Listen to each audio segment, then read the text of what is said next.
à toutes et bonjour à tous et bienvenue dans cette nouvelle vidéo dans laquelle je vais aujourd'hui répondre à toutes les questions que vous m'avez posées dans ma foire aux questions. Mais avant de commencer, j'aimerais vous souhaiter une bonne et heureuse année 2016 et avec la santé parce que c'est aussi très important. Merci aussi à toutes les personnes qui ont participé à ma foire aux questions, c'était vraiment très gentil de votre part. Je vais maintenant répondre à toutes vos questions.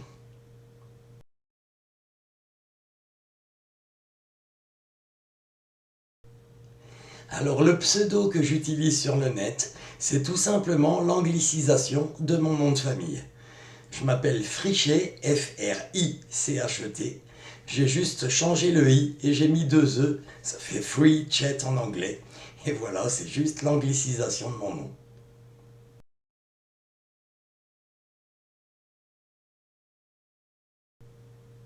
J'habite dans le Lot-et-Garonne, un petit village entre Agen et Marmande qui s'appelle Buzet-sur-Béziers et où il fait vraiment bon vivre parce qu'on y fait vraiment du bon vin.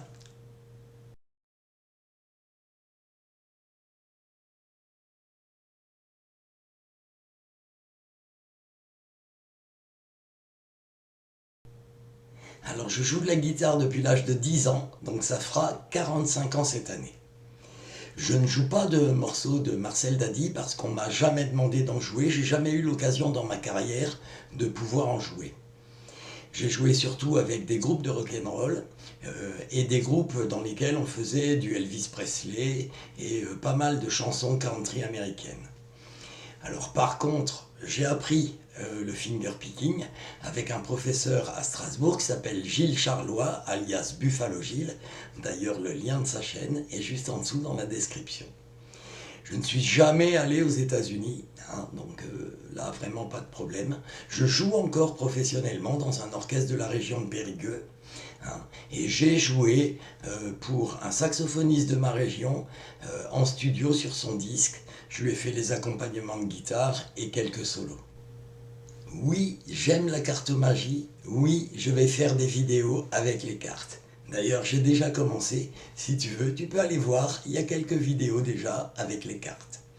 Alors, j'ai créé ma chaîne YouTube simplement pour partager avec d'autres musiciens mes vidéos de guitare et avec d'autres magiciens mes vidéos de magie. Voilà pourquoi j'ai créé ma chaîne. C'est juste pour partager. Oui, j'aime les animaux de compagnie. Oui, regardez, il est là. C'est mon petit Jerry. Dis bonjour à tout le monde, Jerry. Bonjour. Ah, voilà, c'était mon petit chihuahua, Jerry. Il a 1 an et demi et il est mignon comme tout.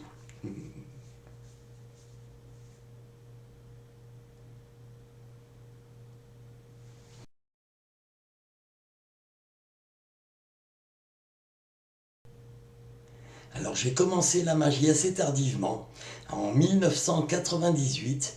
J'ai commencé par de la magie de salon. En 2005, j'ai commencé à me mettre au close-up, alors surtout de la cartomagie. Et en 2011, j'ai commencé avec la magie des pièces. Et ça, c'est vraiment une magie qui me plaît énormément.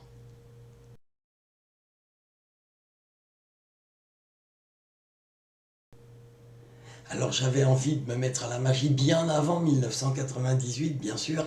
Et qui m'a donné envie? Eh bien, 2 magiciens. Alors il y a eu en premier Gérard Majax qui faisait à l'époque dans les années 70 une émission qui s'appelait Il y a un truc et ensuite un autre grand magicien qui s'appelait José Garcimore qui malheureusement est décédé et qui travaillait surtout le samedi dans une émission avec Denise Fabre et vraiment ce sont ces 2 magiciens là qui m'ont donné envie de me mettre à la magie.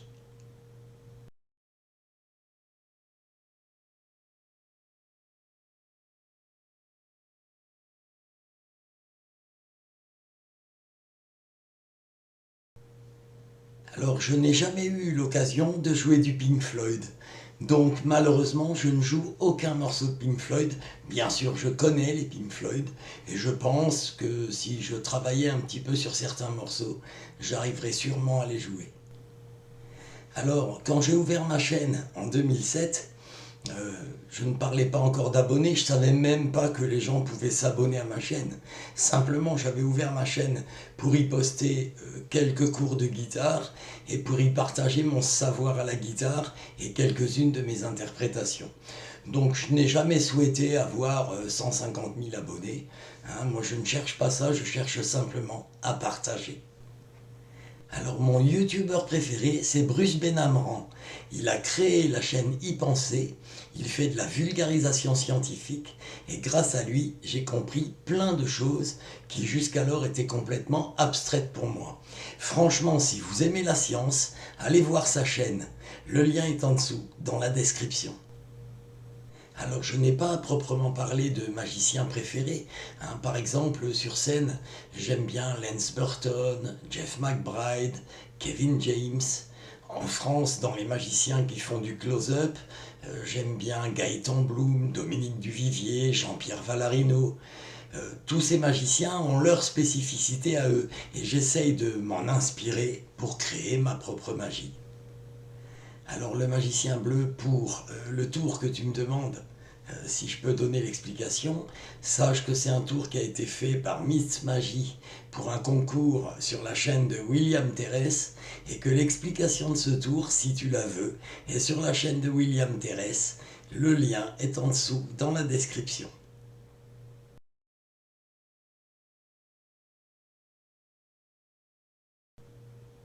Alors, quelle a été ma motivation pour faire de la magie? Eh ben, depuis tout petit, je voulais faire de la magie et j'avais ma carrière de guitariste. Donc bon, j'ai commencé assez tard et la motivation, ben, c'était que je voulais vraiment faire de la magie. Donc il a bien fallu un jour que je mette un doigt dans l'engrenage. J'ai mis le doigt dans l'engrenage et puis depuis, ben, ça m'a pu lâcher depuis 1998. Alors, quels sont les effets que je préfère? Alors, les effets de disparition, d'apparition, bien sûr.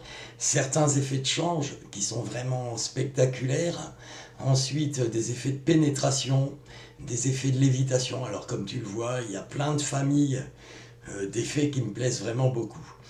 Bon, quels sont les magiciens qui m'inspirent le plus? Alors, dans le close-up, en France, ici, on a deux très grands magiciens. L'un, c'est Dominique Duvivier. Moi, j'adore sa magie parce que à chaque fois qu'il fait un tour, c'est vraiment toute une histoire. Hein, vraiment, il sait construire les histoires. Je m'inspire beaucoup de lui pour construire mes tours. Et alors, pour les gestes, la fluidité et la beauté du geste magique, Jean-Pierre Valarino, parce que lui, vraiment, c'est l'esthète de la magie. Après, je me suis inspiré également de Gaëtan Bloom et de quelques autres magiciens, bien sûr.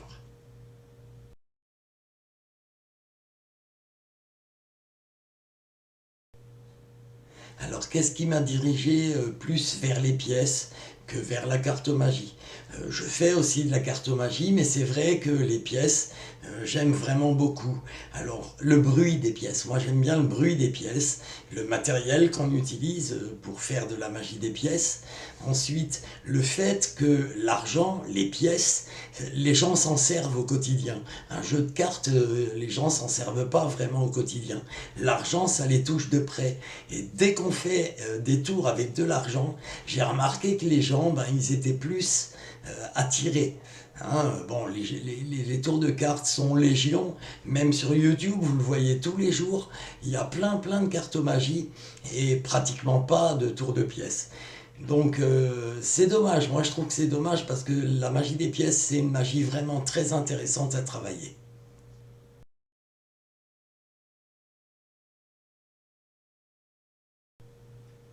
Alors j'ai commencé la magie des pièces en 2011. Je me sers bien sûr du traité de prestidigitation de J.B. Bobo. C'est quand même lui le père de la magie moderne avec les pièces. Mais je me suis énormément inspiré d'un autre magicien américain qui a sorti une encyclopédie en 4 volumes qui s'appelle Expert Coin Magic Made Easy. Et ce magicien, c'est David Roth. Et vraiment, lui a été une inspiration pour que je puisse créer mes tours en magie des pièces.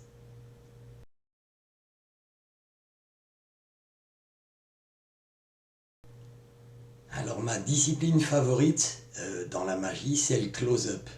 Alors indifféremment, hein, magie des cartes, magie des pièces. une petite préférence pour la magie des pièces, mais les cartes j'aime bien aussi parce qu'on peut raconter de très très belles histoires avec les cartes.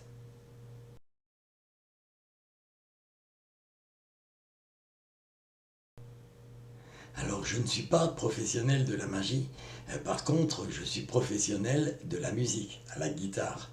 Alors très souvent, quand je donne des concerts ou quand je joue avec mon orchestre de variété, je profite de quelques instants pour aller pendant l'apéritif ou pendant que les gens mangent, pour aller leur faire quelques tours à table.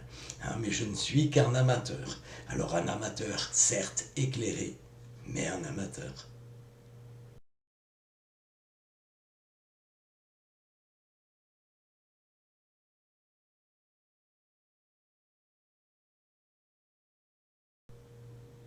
Alors pour moi, la magie est un art, au même titre que le cinéma, la peinture ou la musique. Hein, c'est un moyen de m'exprimer et de m'extérioriser, comme l'est la guitare aussi. Est-ce que je pense tuer la magie en expliquant des tours sur Internet? Non. Non, parce que j'ai un exemple à vous donner, par exemple. À une heure de grande écoute, il y a à peu près une dizaine d'années, un animateur a dévoilé un accessoire de magie qui était très très utilisé à l'époque et qui l'est toujours encore aujourd'hui, le FP. Eh bien, ça ne m'empêche pas encore aujourd'hui de faire des tours avec le FP, notamment la cigarette qui disparaît au milieu d'un foulard, ou plein d'autres choses que je fais avec le FP. Et pourquoi c'est possible? Eh bien tout simplement parce que les gens ne sont plus dans le même contexte. Même après l'émission, 2 ou 3 jours après l'émission, je faisais du FP et c'est passé, les gens n'ont rien vu et n'ont rien dit. Parce qu'ils étaient sortis du contexte dans lequel le tour leur avait été révélé. Hein, ils étaient soit au restaurant, soit à la terrasse d'un café avec des amis pour boire un coup, soit à une soirée dansante dans leur salle des fêtes. Le contexte y est pour beaucoup. Donc, c'est pas parce que les gens voient des tours sur Internet, d'une part qu'ils vont s'en souvenir, et d'autre part que ça va tuer la magie. Au contraire, ça va nous forcer, nous, à nous améliorer et à être de plus en plus créatifs pour trouver des choses toujours nouvelles. Voilà, ça c'est mon opinion. Alors bon, ça se discute toujours, on peut en discuter après dans les commentaires. On pourra discuter de cette réponse dans les commentaires sans aucun problème. Hein, vraiment, je suis à vous. Alors je n'ai pas de tour préféré. Hein, j'aime les cartes, j'aime les pièces et plein d'effets. Hein, j'adore plein d'effets que ce soit avec les cartes ou avec les pièces. Mais rien de préféré. Mes résolutions pour 2016, c'est partager le plus possible avec mes amis magiciens sur YouTube et en dehors de YouTube bien sûr aussi. Alors, vous faire partager mes créations, vous faire plaisir avec mes créations, vous qui me suivez, vous mes abonnés. Hein, je me donne beaucoup de mal pour créer des tours. Le prochain qui devrait paraître et qui va s'intituler La vente aux enchères me demande énormément de travail en ce moment. Je suis en train de fignoler mon texte. Je suis en train de faire fabriquer des accessoires pour pouvoir vous présenter ce tour. Enfin voilà, je me donne vraiment beaucoup de mal pour créer des tours, pour vous faire plaisir. Ça, c'est mes résolutions. Partager et vous faire plaisir. Voilà, j'en arrive à la fin de mes réponses aux questions de cette première foire aux questions. J'espère que les réponses que je vous ai données vous ont satisfaites. Si vous avez d'autres questions, n'hésitez pas dans les commentaires en dessous de cette vidéo. Posez-moi toutes les questions que vous voulez, j'y répondrai sans aucun problème. Je remercie encore toutes les personnes qui ont participé à cette foire aux questions. Je vous remercie de m'avoir suivi et je vous dis au revoir et à une prochaine vidéo. Ciao!